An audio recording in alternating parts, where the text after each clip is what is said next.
ពីសង្គ្រាមនៅអ៊ីរ៉ង់ដែលកំពុងតែឆេះសន្ធោសន្ធៅ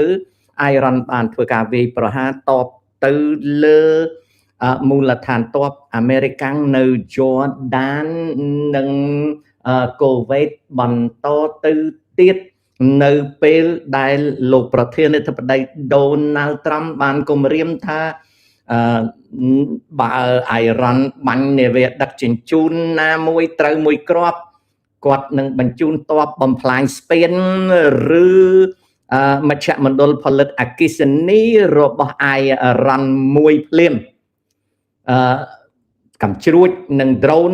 របស់អ៊ីរ៉ង់បានវាយប្រហារទៅលើប្រទេសយ័រដានហើយ interceptor នៅយ័រដានកំជ្រួចបាញ់តបវិញដើម្បីទម្លាក់កំជ្រួចអ៊ីរ៉ង់ក៏ចលនាប្រតិកម្មឡើងភ្លាមលោកប្រធានាធិបតីត្រាំបានកំពុងតែធ្វើការសិក្សាឡើងវិញនៅរបៀបច្បាំងថ្មីប្រឆាំងនឹងអ៊ីរ៉ង់នៅក្នុងទីនេះលោកប្រធានាធិបតីកំពុងតែសុំស្នើសភាឲ្យអនុញ្ញាតឲ្យប្រទេសសាអូឌីអារ៉ាប៊ីចម្រាញ់ជាតិយូរ៉េនៀមឡើងប្រេងឆៅកំពុងឡើងថ្លៃប្រទេសយូក្រែនកំពុងតែជួបវិបត្តិផ្ទៃក្នុងរដ្ឋាភិបាលកងទ័ពយូក្រែនបានបាញ់ឆេះនាវាដឹកប្រេងរបស់រុស្ស៊ីនៅក្នុងសមុទ្រខ្មៅនេះគឺជាព័ត៌មានបច្ចុប្បន្នភាពមិញហុងមែនលោកតាប្រទេសខ្មែរនៅថ្ងៃអនាគតអាចរីកចម្រើនខ្លាំងជាងប្រទេសថៃទេបច្ចុប្បន្នយើងត្រូវពិនិត្យមើលចំនួនប្រជាជនថៃមានប៉ុន្មានខ្មែរមានប៉ុន្មានក្នុងមនុស្ស 1000 នាក់តើចប់វិទ្យាល័យប្រមាណអ្នកហើយធ្វើការកើតប្រមាណអ្នកហើយក្នុង 1000 នាក់មានការងារធ្វើប្រមាណអ្នកហើយក្នុង 1000 នាក់មានចរន្តប្រាក់ចំណូលដូចម្ដេចទាំងអស់នេះយើងអត់មានគិតរឿងខ្លាំងជាងគេឬមិនខ្លាំងជាងគេទេគោលដៅរបស់ប្រទេសមួយគឺកសាងសេដ្ឋកិច្ចដើម្បីកសាងសេដ្ឋកិច្ចគេចាប់ផ្ដើមពីចំណេះដឹងរបស់ពលរដ្ឋដូចជាលិនណាមុំដូចជាដូចជាមិញហុងមានតើមិញហុងមានចេះប៉ុណ្ណាចំណេះដឹងរបស់មិញហុងមានគឺជាត្រនិចចង្អុលពីអនាគតអញ្ចឹងចំណេះដឹងរបស់ប្រទេសកម្ពុជាគឺធនធានមនុស្សនៅកម្ពុជាអានឹងអញ្ចឹងណាកូនលោកពូសូមយោបល់ពីការបញ្ចប់សង្គ្រាមនៅមជ្ឈមណ្ឌលអត់មានយោបល់ទេពូគ្មានមហាអំណាចគេអត់ដឹងបញ្ចប់សង្គ្រាមយ៉ាងម៉េចយើងមនុស្សម្នាក់មិនដឹងកូនហើយវាអត់ចឹងទេកុំសួរឧទាហរណ៍ថាលោកពូជួយប្រាប់ពីរបៀបទូលផែនដីអត់ទេមានណាទូលផែនដីបានលោកពូកូនហើយណានេត0ឃើញលទ្ធផល IMO 2026របស់កម្ពុជាបន្ទុកសរុបបានត្រឹមតែ6ជាប់លេខ117ខ្ញុំយល់ឃើញថាចំណាត់ថ្នាក់ទាំងអស់នេះជាត្រនិចចង្អុលដល់ថ្នាក់ដឹកនាំប្រទេសឲ្យរៀបនយោបាយរឿងបញ្ហាវាកើតរាល់ថ្ងៃតែវាគ្មានធំដុំអីទេវាគ្មានធំដុំជាងសេដ្ឋកិច្ចការងារធនធានមនុស្សវាគ្មានធំជាងហ្នឹងទេកូនណាអញ្ចឹងរឿងហ្នឹងតូចតាចទេតិចណូថ្ងៃណានៅថ្ងៃតាថ្ងៃណានៅជ្រៃធំគេលែងចាប់ចិនគេចាប់ពីព្រោះវាមានចោរកម្មបានគេចាប់ដូច្នេះហើយចៅឯងកាន់ជើងចោលឬយ៉ាងណាលោកតានៅស្រុកខ្មែរអ្នកមានភ័ក្រច្រើនសុទ្ធតែជាអ្នកជំនួញរកស៊ីដូចជាជីម៉ុងរទ្ធីជាដើមតើមានអ្នកជំនាញអ្វីក្រៅពីជំនួញនេះទេស្ដាប់អត់បានទេ ដំបងនិយាយថាអ្នកមានស្រុកខ្មែរភាគច្រើនជាអ្នកជំនួញអ្នកមានស្រុកខ្មែរមានក្រៅពីអ្នកជំនួញប៉ុន្តែចាក់ឯងអត់ស្គាល់ណាអានឹងអញ្ចឹងតើលោកតាមាន account Facebook ដែរទេមានណាសំណួរឥឡូវនេះlive show តាប្រហែលជាឈប់ធ្វើតាម Facebook ហើយនៅ Facebook តាប្រហែលជាផ្សាយវីដេអូខ្លីៗមួយថ្ងៃ5-6វីដេអូដែលមានប្រវែងប្រហែល1នាទីទៅ1នាទីកន្លះស្មើនឹង90វិនាទីពីព្រោះអ្វីបានតាឈប់ធ្វើ live show នៅក្នុង Facebook អត់បានការទេពេលធ្វើ live show ទៅធ្វើអត់បានទេ30ថ្ងៃគេលុបចោលហើយនឹងទី1ទី2ប្រាក់ចំណូលផ្នែកពាណិជ្ជកម្មអីក៏អត់បានដែររបៀបដែលគេបង់ប្រាក់នៅក្នុង Facebook ថោកហើយតិចណាស់ហើយលក្ខខណ្ឌក្បាច់ក្បូរច្រើនណាស់ពីព្រោះអ្វីពីព្រោះ Facebook គេអត់ translate គេអត់ provide simultaneous caption សម្រាប់អ្នកមើលទេអញ្ចឹងអ្នកមើលនោះមិនមែនទៅមើល Facebook ភាសាដទៃនឹងចុចមើលទៅជាភាសាដទៃទៀតបានងាយទេហើយរបៀបដែល Facebook គេធ្វើពាណិជ្ជកម្មវាផ្សេង model អញ្ចឹងគេអត់រៀបពាណិជ្ជកម្មដូចនៅ YouTube វារបៀបគេខុសៗគ្នាណាបើយើងនិយាយទៅជា model ខុសគ្នាសរុបសេចក្តីការផ្សាយ live show ក្នុង Facebook ក្រៅពីលំបាកវាអត់មានប្រយោជន៍លុយកាក់ទេប្រយោជន៍លុយកាក់ក៏អត់មានចំណូលក៏គ្មានតិចហើយវីដេអូហ្នឹង30ថ្ងៃវាលុបចោលអត់មានអ្នកណាវិលទៅមើលបានរីឯ YouTube ទុកបានរាប់ឆ្នាំអាចវិលទៅមើលអាចវិលទៅទាញយកមកហើយអាចយកមកកាត់តដើម្បីធ្វើវីដេអូថ្មីបានធនធានងាយស្រួលនៅក្នុង Facebook វីដេអូវែងអត់ស្រួលទេពីព្រោះ Facebook ក៏គាត់អត់សូវមាន platform នឹងច្រើនទេហើយគាត់អត់ដាក់អ្នកផ្សាយពាណិជ្ជកម្មអីច្រើនទេដល់អញ្ចឹងទៅវីដេអូខ្លីចំមួយចំណុចគេហៅ reels ណាដែលក្រោម1នាទីកន្លះណាអានោះក៏មានចំណូលតិចប៉ុន្តែធ្វើងាយហើយចំហ្មងខ្ញុំរកវិធីនិយាយឲ្យចំពុបអញ្ចឹងក្នុងពេលខ្ញុំទំនេរចំណេញពេលខ្ញុំនិយាយភ្លឹបអញ្ចឹងខ្ញុំបាញ់ប្រាវទៅភ្លឹបបាញ់ប្រាវទៅហើយរឿងចំណូលវាបានប៉ុណ្ណាខ្ញុំមិនប្រកាន់ទេក៏ប៉ុន្តែកុំឲ្យមករកកូនខ្ញុំធុញអីដែរមកប្រាប់ខ្ញុំថាអានេះមនុស្សនេះអត់មើលទេមនុស្សអត់អារឿងគេមើលណាគេដឹងណាហើយបន្តមកទៀតដែលអត់ចូលចិត្តជាងគេគឺ pay adjustment ឧទាហរណ៍ថាចំនួនប្រាក់ដែលបង់ឲ្យក៏តិចហើយស្រាប់តែទីបំផុតមានដកកាត់បន្ថយទៅវិញហើយអត់ប្រាប់ថាតើកាត់បន្ថយហ្នឹងដោយសារអីអត់ប្រាប់ទេនៅ YouTube គេមិនធ្វើចឹងទេកាលណាគេ establish revenue ឲ្យយើងតលតែដាច់ខែគេធ្វើ adjustment យ៉ាងច្រើន10-20រៀលគេមិនដែលបន្ថយតួលេខយើងតេដោយយើងគ្មានគេត្រូវបញ្យល់យើងសពគ្រប់មានន័យថាវាមានតម្លាភាពលុយវាសំខាន់ចំពោះជីវិតមនុស្សក៏ប៉ុន្តែចំពោះខ្ញុំមិនមែនរកលុយរស់ដោយសារតែ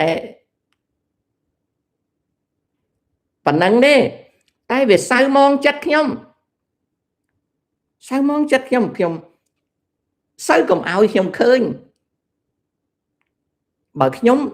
ឃើញអ្វីកើតឡើងចំពោះខ្លួនខ្ញុំកែភ្លាមខ្ញុំជាមនុស្សម្នាក់គោរពណាស់ខ្ញុំកែណាស់តែបើសិនជាធ្វើណាGHTO បើមិនចង់ឲ្យតាដេញក្បាលចៅចេញទេ ឈប់សរសេរហើយបើចង់ឲ្យដេញក្បាលចាញ់សរសេរមួយម៉ាត់ទៀតតានឹងធ្វើតាមចៅ GHTO ព្រោះតាកំពុងនិយាយកិច្ចការកុំរំខានតាណាចៅណាអញ្ចឹងខ្ញុំធ្វើ Facebook ខ្ញុំធ្វើតែវីដេអូខ្លីទេ1នាទីឲ្យចំឲ្យព្រោះខ្ញុំឃើញប្រិយមិត្តកូនចៅក៏ស្រួលចុចមើលដែរចុចភ្លឹប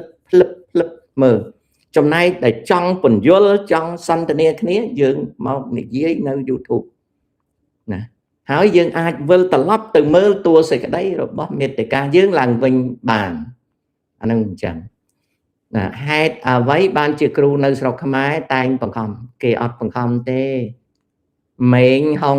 បើមានគ្រូណាបង្ខំថតសម្លេងទុកផ្ញើទៅក្រសួងគេដេញក្បាលគ្រូនឹងចោលឬក៏ផ្ញើឲ្យខ្ញុំនឹងផ្ញើជូនរដ្ឋាភិបាលឲ្យបណ្ដេញគ្រូនឹងឈប់ឲ្យធ្វើការកុំប្រើពាក្យថាគ្រូបង្ខំឲ្យរៀនគួរកូនក្មួយខ្ញុំឥឡូវមកនៅអាមេរិកអស់ហើយកាលនៅរៀនមិនដែលរៀនគួរទេប្រឡងជាប់ទាំងអស់ជាប់បាក់ឌុបទាំងអស់គ្នាអត់ដែលរៀនគួរទេតែឥឡូវពួកវាមកនៅអាមេរិកអស់ហើយពួកវាមកនៅអាមេរិកជាង20ឆ្នាំហើយក្មួយខ្ញុំ3នាក់អត់ដែលរៀនគួរទេប្រឡងបាក់ឌុបជាប់ទាំងអស់អញ្ចឹងកុំលើកយករឿងហ្នឹងមកបង្ខូចគ្រូវាមានតែបើមានលួចថតសម្លេងទៅខ្ញុំរាយការណ៍ឲ្យរាជការដេញគាត់ចោលកុំឲ្យគាត់ធ្វើជាគំរូអាក្រក់ឲ្យអ្នកដទៃមិនគ្រូនៅស្រុកខ្មែរមានគ្រូល្អច្រើនណាស់កុំហាមាត់ឡើងអញ្ចឹងបើសិស្សទាំងអស់ពិតជាខំរៀនឧទាហរណ៍ថាម៉ោងហ្នឹងគ្រូឈ្មោះសំអល់ហើយគាត់ចូលមកហើយគាត់អត់បង្រៀនត្រឹមត្រូវថតគាត់ឲ្យបានថាគ្រូមកអត់បង្រៀនទេគាត់យកចិត្តទុកដាក់តែកូនសិស្សរៀនគួរគាត់ទេចំណែកខ្ញុំនេះគាត់អត់យកចិត្តទុកដាក់ហើយមិនបាច់ប្រាប់ទេបញ្ជូនវីដេអូនឹងឲ្យខ្ញុំ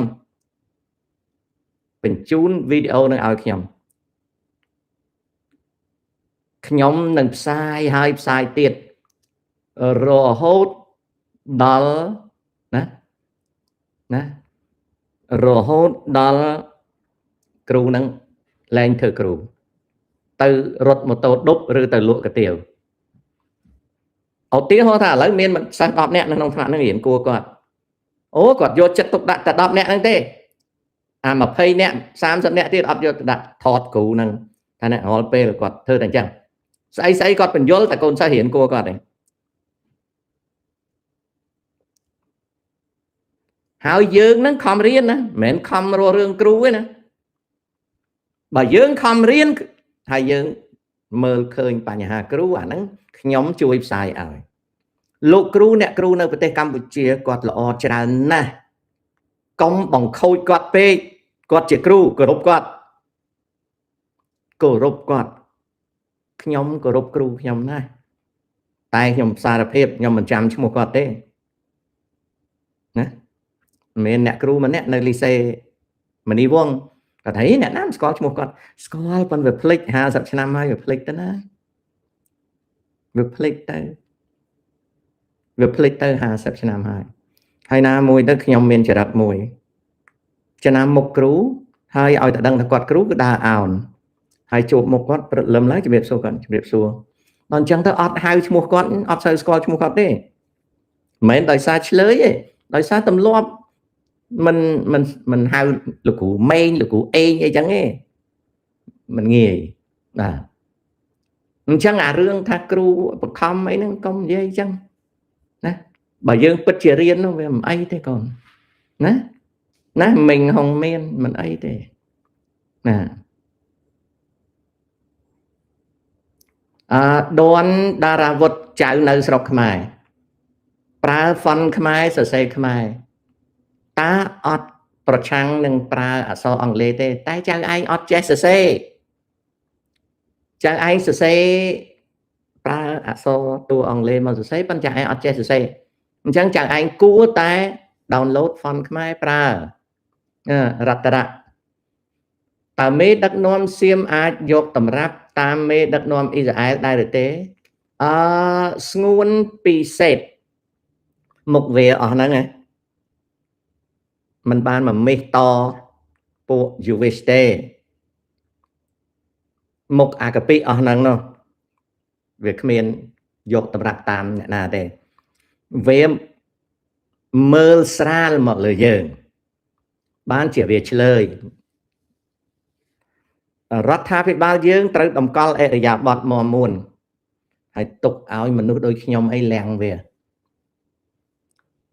ណាកូនណាហ្នឹងអញ្ចឹងបញ្ញារាជនៅប្រទេសអាមេរិកមានបកប្រឆាំងជំទាស់កូនដូចខ្មែរឬទេសូមបញ្ជាក់បកនយោបាយនៅស្រុកអាមេរិកគេអត់ប្រើពាក្យថា opposition party ទេគេមិនប្រើពាក្យថាបកប្រឆាំងទេគេហៅថា minority party ប្រែមកថាបកមានកៅអីនៅសភាតិចជាងគេអត់ហៅថា opposition party ទេនៅអាមេរិកណាហើយរាល់2ឆ្នាំម្ដងចំនួនអាសនៈរបស់គណៈបកនយោបាយប្រែប្រួលនឹងអញ្ចឹងណាគាត់ណាបញ្ញារាជទុំសួស្ដី my brother ស្មៃកក់អត់ស្គាល់ទេការធំអត់ស្គាល់ទេស្គាល់ស្រុកកោះធំស្គាល់ណាលោកបងតើមេម៉ាហ្វីអាចរស់នៅក្នុងសង្គមគោរពច្បាប់ដោយអាមេរិកដែរឬទេសំណួរល្អ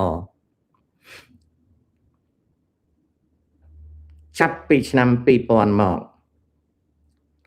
ម៉ាហ្វីយ៉ានៅស្រុកអាមេរិកហាក់ដូចជាបាត់ស្រមោលគ្រួសារទាំង5ម៉ាហ្វីយ៉ាស្រុកអាមេរិកហ្នឹងណាម៉ាហ្វីយ៉ាស្រុកអាមេរិកហ្នឹងវាមានវាមានចែកជាគ្រួសារណាបងអូនវាមានចែកជាគ្រួសារវាចែកជាគ្រួសារ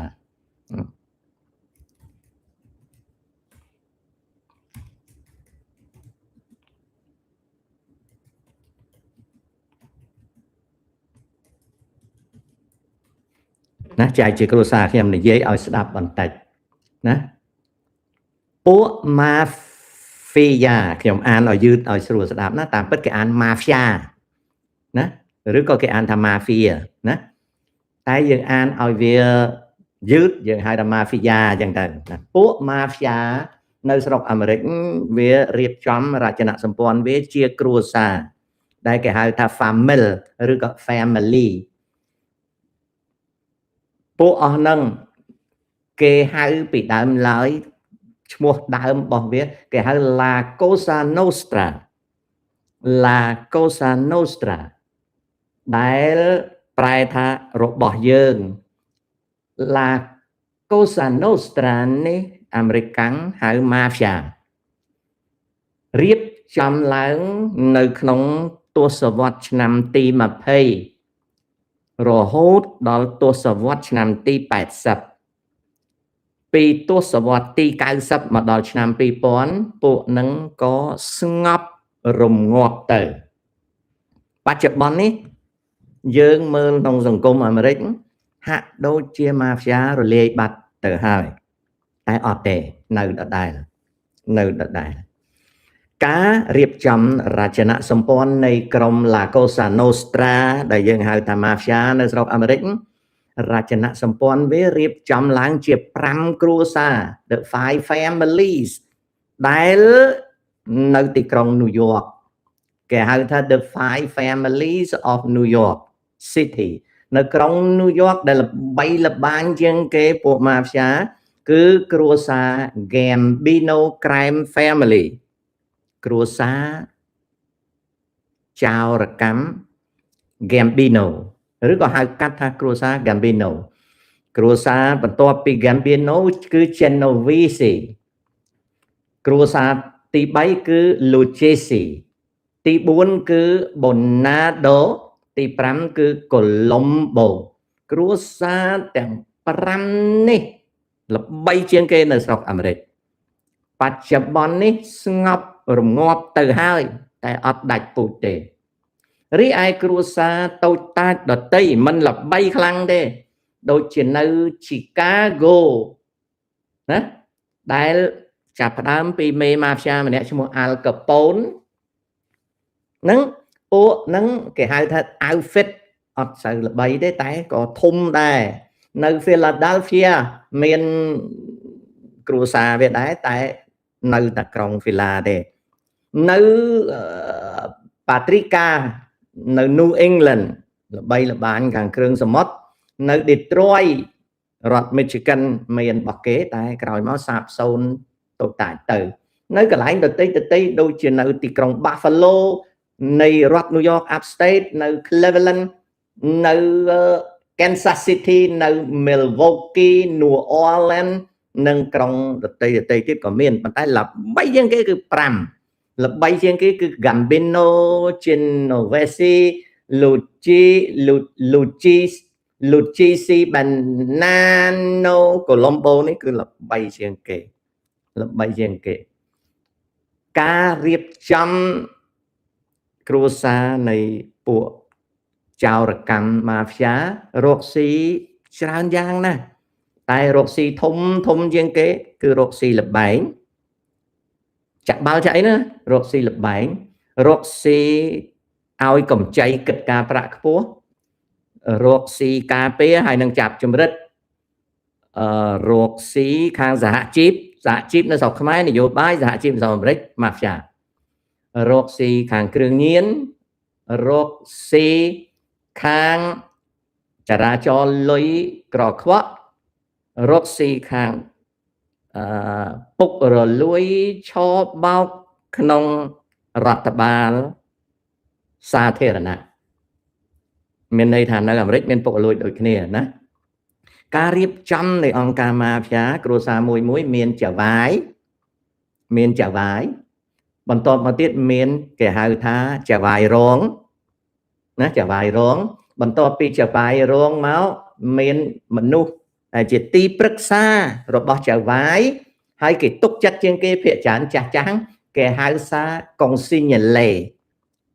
ដែលពាក្យហ្នឹងមានន័យថាកុងស៊ីយេណាទីប្រឹក្សាអញ្ចឹងវាមានចៅវាយវាមានចៅវាយរងវាមានទីប្រឹក្សាចាស់ទុំ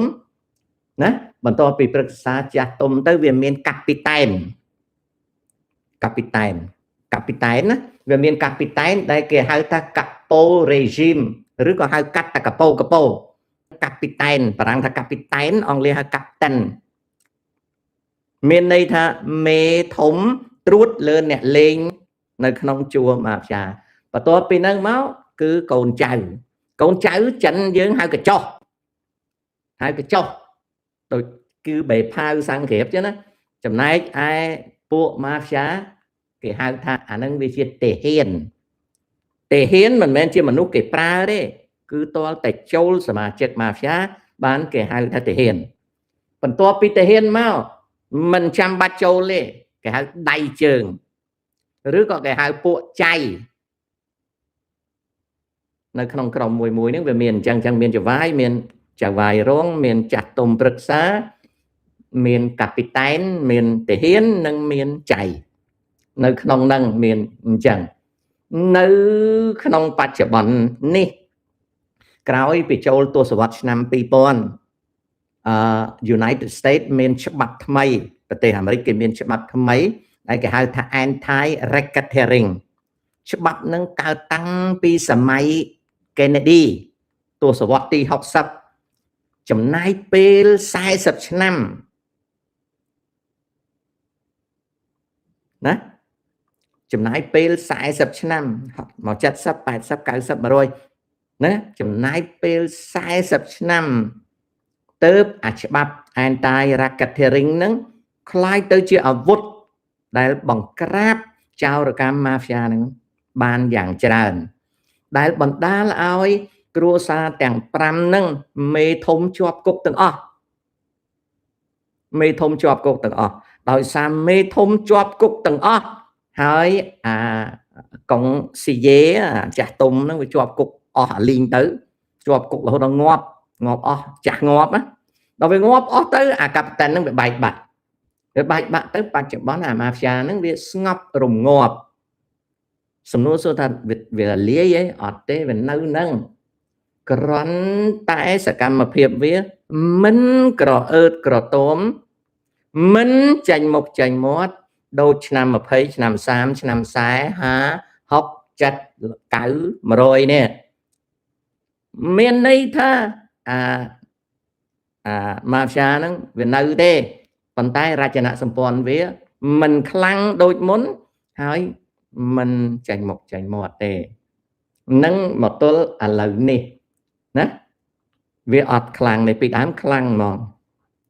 ហើយពួកម៉ាហ្វីយ៉ាហ្នឹងខ្ញុំសូមជម្រាបវាមិនមែនជាជនអន្តពេលដូចស្រុកយើងឃើញទេ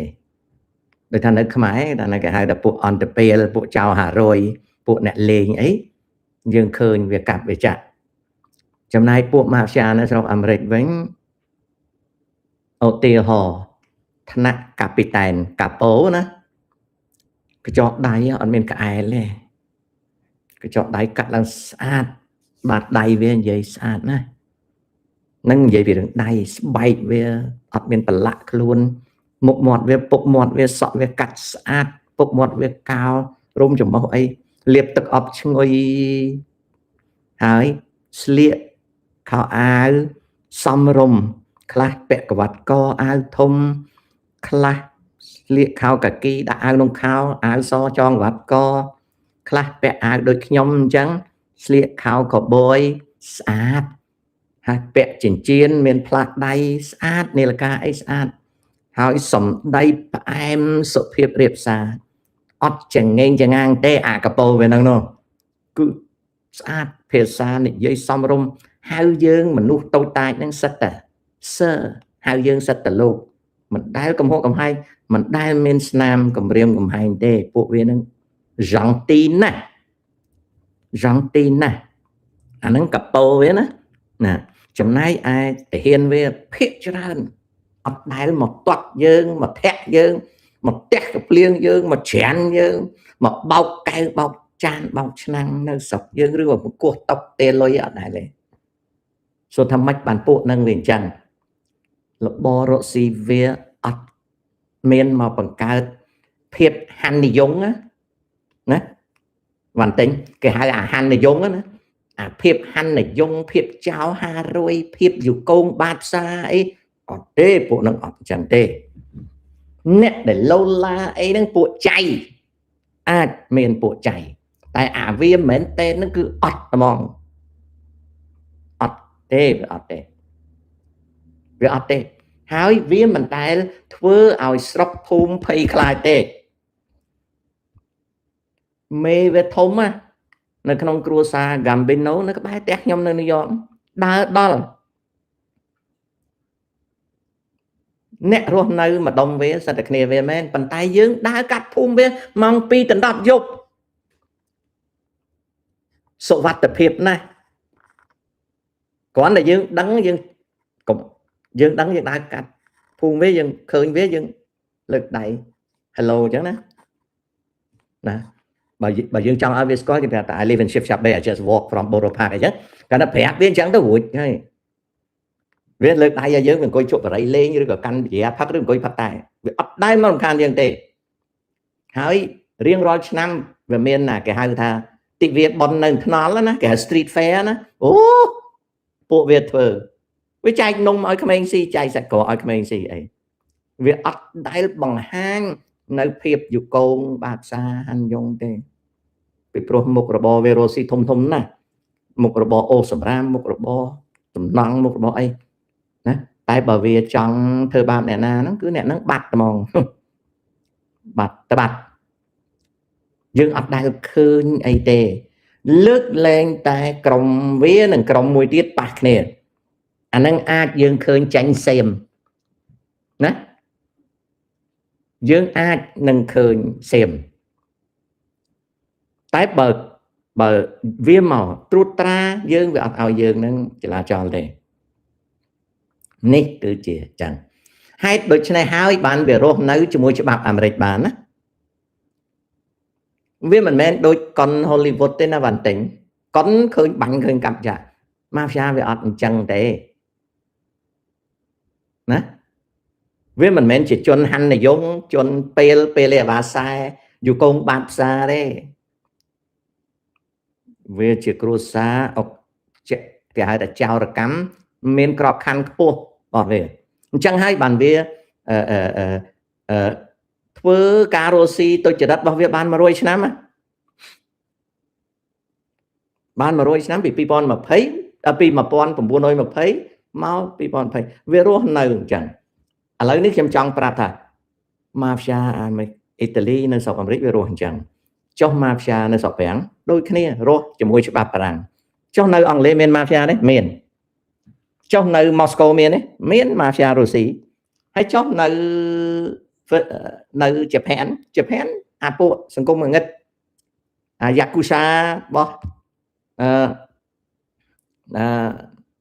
យ៉ាគូសាអញ្ចឹងចង់ភ្លេចគឺវានៅជាមួយប្រព័ន្ធរដ្ឋាភិបាលតាមបានទេអានឹងអញ្ចឹងហើយមុខរបរវាណាឥឡូវនឹងវា high technology ណាLeo Gavi កុំមកសុំ tip អីនោះអត់ទេចៅអើយខំប្រឡងម៉ោងប៉ុណ្ណេះហើយមិនបាច់មកមើលតាទេខំប្រឹងរៀនប្រឡងយ៉ាងវាគ្មានណាឲ្យ tip អីចាឯងទេជឿចាស់តាទៅខំរៀនណាជាងទូរស័ព្ទបន្តរកស៊ីខាងទូរស័ព្ទតទៅទៀតហើយរៀនអង់គ្លេសសូវណ្ដារាអញ្ចឹងណាអញ្ចឹងបានទិញរឿងម៉ាហ្វីយ៉ានេះតែវារស់នៅក្នុងសង្គមហ្នឹងវារស់នៅដោយស្របច្បាប់តែដល់ពេលគេចាប់វាគេមិនមែនទៅចាប់វាបានងាយទេគេត្រូវប្រើច្បាប់ស៊ើបអង្កេតឲ្យខ្លាំងមែនទែនណាទៅគេចាប់វាបានហ៊ុនដាណុចហើយចាឯងទៀមទេណាបាទមិចស៊ីកូអត់មានម៉ាហ្វីយ៉ាទេមិចស៊ីកូវាមានកាតែលហិង្សាបង្ហាញភាពហិង្សាណាកាប់សម្លាប់មនុស្សចេញមុខចេញមាត់ហិង្សាណាហិង្សាអូពេលចៅហាន់និយងក្មេងស្ដាប់អត់បានណាចៅហាន់និយងនឹងពេលសម័យខ្ញុំបងវ៉ាន់ទិញអីស្ដាប់បានបងឯងស្ដាប់បានណាអាចៅហាន់និយងអាហ្នឹងចៅចាញ់ពីព្រៃមកធ្វើឲ្យយើងភ័យខ្លាចពួកអាហារនិយមដើរដុតផ្ទះដុតសបែងអីអញ្ចឹងសារឹមស្រូវរៀនបរិញ្ញាបត្រខ្ពង់ខ្ពស់វាមានឱកាសច្រើនជាងរៀនជំនាញទៅទៀតណាបាទនៅមិចស៊ីកូវាគ្មានម៉ាហ្វីយ៉ាទេគេហៅថាមិចស៊ីកូគេហៅ Mexican Cartel គឺក្រុមអក្រិតជនគ្រឿងញៀនណាអាហ្នឹងអញ្ចឹងនឹងប៉ុណ្ណឹងបាទឥឡូវនេះឆ្លើយតទៅទៀតណា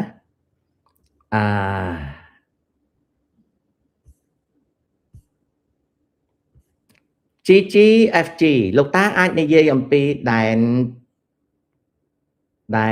ផែនទីកម្ពុជាក្រោយបានឯករាជ្យពីបារាំងបានទេព្រោះសប្តាហ៍ថ្ងៃនេះគេរំកិលព្រំដែនច្រើនណាស់មិនទាន់មានភាពច្បាស់លាស់វិញចេះកូនខែវិច្ឆិកាបារាំងផ្ទេរឯករាជ្យភាពឲ្យមកកម្ពុជាទទួលបានឯករាជ្យភាពហើយក៏ទទួលបាននៅគេហៅថាការកំណត់ព្រំដែនដែលមានច្រើនយ៉ាងតាមរយៈអាណាព្យាបាលបារាំងសែព្រំដែនខាងកើតដែលមានប្រវែងជាង 1000 គីឡូម៉ែត្រកើតឡើងជា2ប្រភេទមួយប្រភេទ រាប់ពីកន្ទុយនេះខាងជើងនៃខេត្តរតនគិរីអញ្ចឹងហើយរាប់ពីខាងជើងចុះមកខាងត្បូងមកដល់មកដុំខេត្តក្រចេះខ្ញុំខុសបន្តិចបន្តួចខ្ញុំស្មានណាខ្សែបន្ទាត់ព្រំដែនពីខាងជើងចុះមកគឺជាខ្សែបន្ទាត់ព្រំដែនដែលកើតឡើងពីសេចក្តីសម្រេចរដ្ឋបាលអាណានិគមនិយមបារាំងគេហៅថា administrative decision សេចក្តីសម្រេចរដ្ឋបាលវាកើតខ្សែព្រំដែនហ្នឹងដែលយើងតាក់តែងមើលទៅតាមសេចក្តីសម្រេចរដ្ឋបាលពីខាងជើងចាប់ពីតំបន់កន្ទុយនេះហ្នឹងខេត្តរតនគិរីនេះចុះមកដល់ខេត្តក្រចេះពីខេត្តក្រចេះចុះទៅដល់ខេត្តកែបសប្តាហ៍នេះវាកើតឡើងតាមឯកសារប្រវត្តិសាស្ត្រ2ដែលខ្ញុំមិនចាំពាក្យច្បាស់ទាំងអស់ទេខ្ញុំខាននិយាយទៅភ្លេចគឺកើតឡើងដោយសន្ធិសញ្ញាបារាំងខ្មែរមួយនឹងកើតឡើងដោយការតាក់តែងដែលតាក់ទងនឹងច្បាប់មួយព្រមព្រៀងរវាងបារាំងនិងខ្មែរដែរទើបវាកើតបានព្រំដែននឹងមកអញ្ចឹងចាប់ពីខេត្តកញ្ចេះមកដល់កែបព្រំដែនអាចចាត់ទុកថាមានក្របខ័ណ្ឌជាអន្តរជាតិមួយអន្លើនេះគឺជាបន្ទាត់ព្រំដែនជាង 1000 គីឡូម៉ែត្ររវាងកម្ពុជានិងវៀតណាមព្រំដែនខាងជើងពីតំបន់កន្ទុយនេះខាងកើតទៅខាងលិចទៅទល់នឹងស្រុកសៀមពីតំបន់កន្ទុយនេះខេត្តរតនគិរីទៅដល់ខេត្តព្រះវិហារជាប់នឹងសៀមព្រំដែនខាងកើតនឹងជាព្រំដែនខាងជើងនឹងជាព្រំដែនកម្ពុជាឡាវមានប្រវែងប្រហែល800 គីឡូម៉ែត្រនៅក្នុងប្រវែងប្រហែល800 គីឡូម៉ែត្រហ្នឹងវាកើតឡើង3-4យ៉ាងវាកើតឡើងទៅតាមសេចក្តីសម្រេចរដ្ឋបាលនោះមួយអន្លើវាកើតឡើងការប្រែប្រួលនៃអនុសញ្ញាបារាំងសៀម1904ចុងក្រោយហើយនឹងមុនហ្នឹងវាកើតឡើងអញ្ចឹងព្រំដែនកម្ពុជានិងឡាវខាងជើងបដោយ800 គីឡូម៉ែត្រហ្នឹងมันបានកើតឡើងទាំងស្រុងជាព្រំដែនអន្តរជាតិទេគឺកើតឡើងដោយការប្រែប្រួលនៃដំណើរអាណានិគមនិយមបារាំងនឹងអញ្ចឹង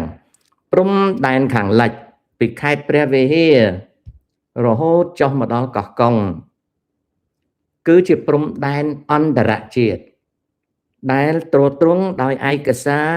2គឺអនុសញ្ញាបារាំងសៀម1904និងសន្ធិសញ្ញាបារាំងសៀម1907រីឯផែនទីដែលខ្មែរទទួលយកមកប្រើក្រោយឯករាជ្យគឺជាផែនទីដែលបោះពុំដោយមន្ទីរភូមិសាស្ត្រនៃឥណ្ឌូចិនមេត្តាឋាន1 លើ 100,000នេះគឺជាផែនទីដែលប្រើដែលសម្ដេចសីហនុគាត់យកមកប្រើណាផែនទីហ្នឹងអញ្ចឹងដែលសប្តាហ៍ថ្ងៃនេះមានអធិប្បាយនៅក្នុងមាត្រា2នៃរដ្ឋធម្មនុញ្ញចប់នេះគឺដំណើរព្រំដែនណារីឯការបង្ខិតព្រំដែនវាជាម៉ៃក្រូបញ្ហាម៉ៃក្រូប្រែថាបញ្ហាតូចកើតឡើងម៉ៃក្រូបញ្ហានេះគឺកើតឡើងតាំងតែពីក្រោយឯករាជ្យរហូតដល់ឥឡូវយើងត្រូវដោះស្រាយទៅតាមហ្នឹងមិនមែនមានន័យថាបានឯករាជ្យមានផែនទីហ្នឹងអត់មានបញ្ហាទេវាមានបញ្ហានឹងសូមឲ្យយល់អញ្ចឹងណាកូនណា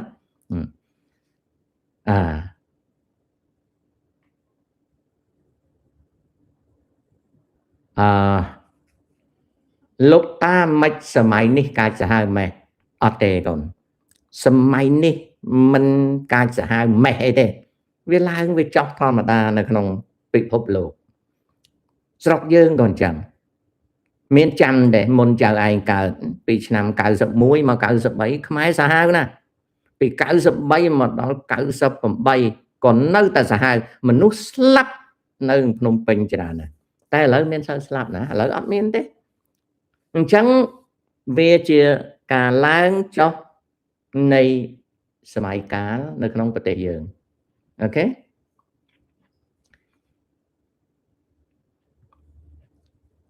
សូមពន្យល់ពាក្យអ្នកមានថារកស៊ីត្រូវការគំនិតជាទី1តែអ្នកក្ររកស៊ីត្រូវការប្រាក់ជាទី1ទៅវិញចម្លើយអ្នកមានទៅរកស៊ីកើតអ្នកក្រអត់មានរកស៊ីកើតទេអ្នកក្រពាក្យរកស៊ីក្នុងន័យនេះមានន័យថាពាណិជ្ជកម្មណាហើយពាណិជ្ជកម្មគឺចង់និយាយថាបើកក្រុមហ៊ុនឬបើកទីកន្លែងអ្នកក្រអត់មានបានបើកអញ្ចឹងទេអញ្ចឹងអ្នកក្ររកស៊ីគឺប្រកបរបរចិញ្ចឹមជីវិតប្រកបរបរចិញ្ចឹមជីវិតគឺគោលដៅរកចំណូលតិចតួចហៅថារកលុយរីឯអ្នកមានគេរកលុយដូចគ្នាតែគេមានដើមទុនអញ្ចឹងដើម្បីពង្រីកការរកលុយរបស់គេប្រើគំនិតពាក្យដែលលើកមកនិយាយហ្នឹងវាមិនចាំទេតែបញ្យល់ប៉ុណ្ណឹងណាសារឹមស្រូវបច្ចុប្បន្នយើងរៀនសកលឬជំនាញឆ្លើយហើយណាកូនណាគេបើគេខំប្រឹងរៀនឲ្យបានធំដុំគេមិនមែនសួរអញ្ចឹងទេកាលខ្ញុំចប់វិទ្យាល័យខ្ញុំដាច់ខាតត្រូវទៅមហាវិទ្យាល័យអាហ្នឹងគឺអញ្ចឹងណាសេវមិញកុយចាស់មួយចំនួននៅសង្គមខ្មែរអាងអីនិយាយថាក្មេងឥឡូវពិបាកប្រដៅហើយក្មេងខុសរហូតអាងអីបន្តិចអញចាស់ជាងឯងហើយមិនព្រមបដូរបទពិសោធន៍ថ្មីទេគិតតែរឿងចាស់កម្រិលចម្លើយគឺ yes ផង no ផង yes ចាស់ទោះបីរៀនតិចជាងក្មេងសប្ងៃក៏ឆ្លងកាត់ពិសោធន៍ច្រើនជាងហើយចាស់មិនដែលដើរប្រដៅគេឯងក្រៅពីកូនចៅខ្លួនទេសម្ដីរបស់គាត់និយាយអញ្ចឹងមិនបានសេចក្តីថាគាត់ត្រូវទាំងអស់ទេតែគាត់អត់ខុសទេមិនត្រូវទាំងអស់ទេតែគាត់ក៏មិនខុសដែរពីព្រោះគាត់មិនមែនដើរតាមផ្លូវទៅបដៅក្មេងដតីក្រៅពីកូនចៅខ្លួនទេនឹងមួយទៀតបដូរបទពិសោធន៍ថ្មីទេរឿងហ្នឹងចង់និយាយថាគាត់វាមិនបានតន់យើងក្មេងជួនកាលគំនិតគាត់វាចាស់កម្រិលអាហ្នឹងការពិតណាអាហ្នឹងការពិតតែយើងឧទាហរណ៍ខ្ញុំកើតមកម៉ែខ្ញុំគាត់អត់ចេះអានអក្សរទេហើយក៏ឪខ្ញុំអត់ចេះទេណាក្នុងឋានៈជាកូនខ្ញុំមិនបាច់ទៅតវ៉ាជាមួយគាត់ទេខ្ញុំត្រូវខំធ្វើកិច្ចការដែលខ្ញុំយល់ថាមានប្រយោជន៍ក៏ប៉ុន្តែបើខ្ញុំលេងល្បែងឬមានស្រីហើយគាត់ស្ដីឲ្យត្រូវស្ដាប់គាត់ពីព្រោះអាហ្នឹងយើងចេះអត់ដល់គាត់ទេដូចឪពុកខ្ញុំនិងម្ដាយខ្ញុំគាត់មានការសិក្សាតិចតួចប៉ុន្តែគំនិតគាត់នៅតែមានតម្លៃចំពោះខ្ញុំអត់ដែលឃើញកូនណាដែលយល់ថាម៉ែឪចាស់កម្រិលហើយណាធុញថប់ពេកទេពីព្រោះគាត់ឲ្យជីវិតមកយើងមិនមែនគាត់តយគ្នាបានយើងមកទេណា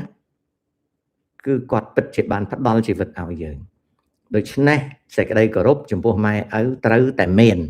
ក្នុងកលៈទេសៈណាក៏ដោយលើកលែងតែគាត់ប្រព្រឹត្តអំពើចោរកម្មឬក៏រំលោភយ៉ាងធ្ងន់ធ្ងរដែលយើងមិនអាចទទួលបានទោះបីយ៉ាងណាក៏យើងនៅតែគិតថាគាត់ជាម៉ែជាឪដែរនេះគឺជាប្រពៃណីនៃមនុស្សខ្មែរណាកូនណាអាហ្នឹងអញ្ចឹងសុខ P8 ក្រសួងអប់រំមិនហាមឃាត់ការបង្រៀនគួរទេតែឲ្យរៀនគួរពិតប្រាកដអាហ្នឹងទុកឲ្យក្រសួងគេធ្វើដែរបញ្ញា KH គ្រូខ្លះកិច្ចសន្យានៅស្រុកខ្ញុំមិនគោរពលោកគ្រូក្របខ័ណ្ឌទេ លោកតារឿងគ្រូនឹងគ្រូខ្ញុំអត់ដឹងទេទើបតែចូលបង្រៀនបានមួយឆ្នាំក៏មិនឲ្យតម្លៃមិនគោរពចាស់ទុំនៅក្នុងតំបន់ទៅហើយរឿងនេះគឺជារឿងឋានានុក្រមគ្រូខ្ញុំអត់មានយោបល់ទេព្រោះខ្ញុំអត់ដឹងណាកំពង់ចាមអូខេបាទខ្ញុំអ្នកធ្វើការជាមួយខ្ញុំមិនដែលចាំឈ្មោះទេ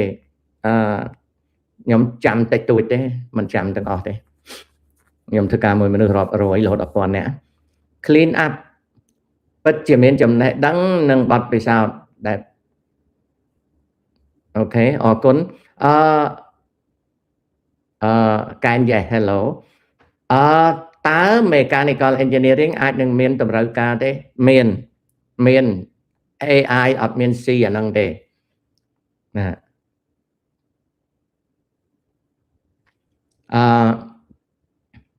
คนนี้សួស្តី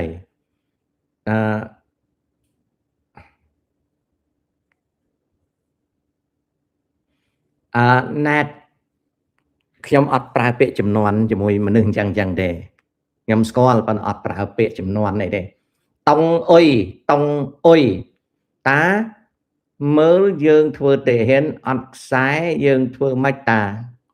មកអំពីចៅឯងមានគំនិតចូលធ្វើទាហានចង់បានខ្សែចៅឯងពុកអលួយចៅឯងមកលូនឹងអំពើពុកអលួយហ្មងចឹងគេរាល់គ្នាគេធ្វើទាហានគេមានលូដូចចៅឯងណាចៅឯងលូយើងចូលធ្វើទាហានអត់ខ្សែយើងចូលធ្វើប៉ូលីសអត់ខ្សែលូទៅចៅរអ៊ូទៅឧបមាដែលខ្ញុំដឹងថាប៉ូលីសទាហានហ្នឹងអត់ខ្សែគេធ្វើបាបខ្ញុំមិនចូលទេដូច្នេះរឿងចៅឯងនេះគឺគំនិតចៅឯងវាពុកអលួយដូចតែគេដែរអញ្ចឹងតាមិនបាច់បញ្យល់អីទេណា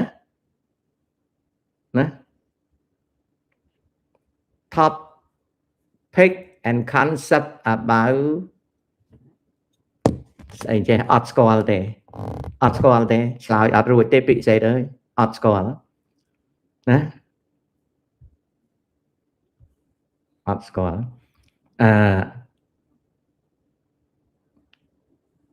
ហ៊ុន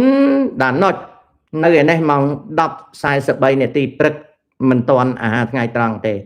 អាហារថ្ងៃត្រង់របស់តាម៉ោង 2 រសៀលកាលពីព្រឹកមិញតាក្រោកម៉ោង 2:10 យប់តាក៏ញ៉ាំកាហ្វេហើយនឹងញ៉ាំចំណីមួយម៉ាត់ដើម្បីលេបថ្នាំតែប៉ុណ្ណឹងមកដល់ឥឡូវអត់ឃ្លានផងហើយមិនទាន់ដល់ម៉ោងឃ្លានទេរហូតដល់ម៉ោង 2 ម៉ោង 3 រសៀលនៅកម្ពុជាម៉ោង 9:43 នាទីយប់yoga is it true the most of Cambodia import overseas engineer instead of our own អត់ទេ no not true baby ណា